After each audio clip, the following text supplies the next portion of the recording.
Eto, papasok na naman tayo. Samahan nyo ako sa aking paglalakad papunta sa hintayan ng aming transport.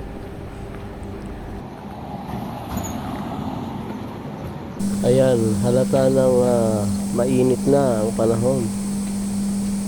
Naging clear sky na ang condition niya ng Kuwait. Kaya ito, masabak na naman tayo sa init. Ayan, maganda maglakad sa umaga.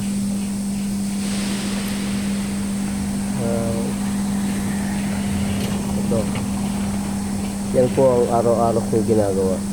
Tuwing umaga, punta ng hintayan ng bus.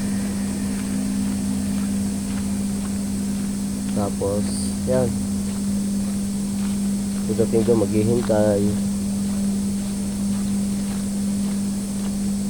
Pasalamat niya ako at libre yung transportation namin.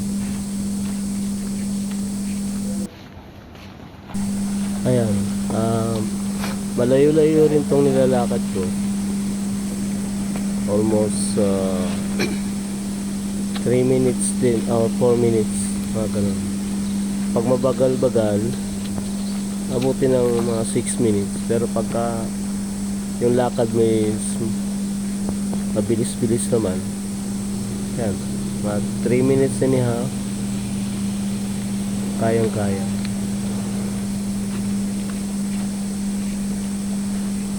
Buti nga maraming shaded, marami kasing matataas sa building. So medyo malamig ng konti, hindi pa naman gaano kainitan. Karamihan na sasalubong ko rito mga estudyante, tsaka yung mga nagtatrabaho sa umaga, mga construction workers na may sariling sasakyan.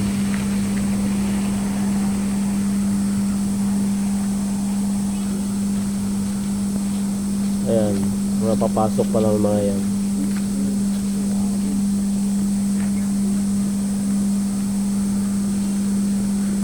Ay, nako. Ito yung sisters company namin, Dukhan.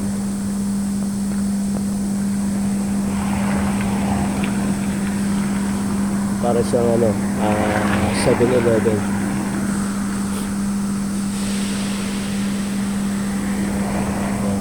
So, dito na malapit na ako sa may highway. Ito na sa may hintayan namin.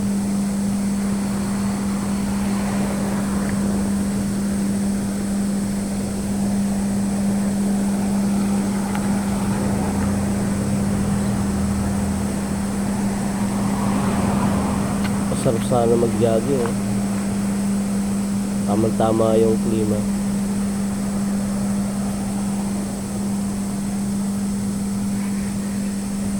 Ayan. Ayan guys.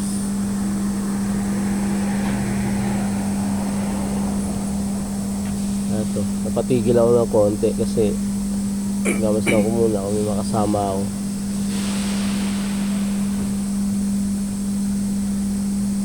Yan, tinan nyo guys, yung paligid ng ng hintayan namin.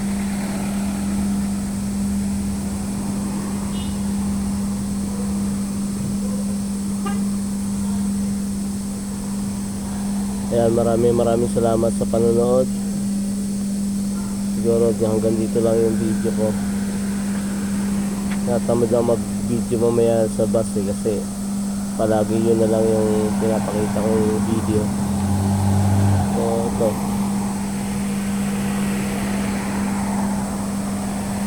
Pinupuno ko lang yung 5 minutes. Ang dami mga papasok sa umaga. May mga sasakyan sila. Ayan.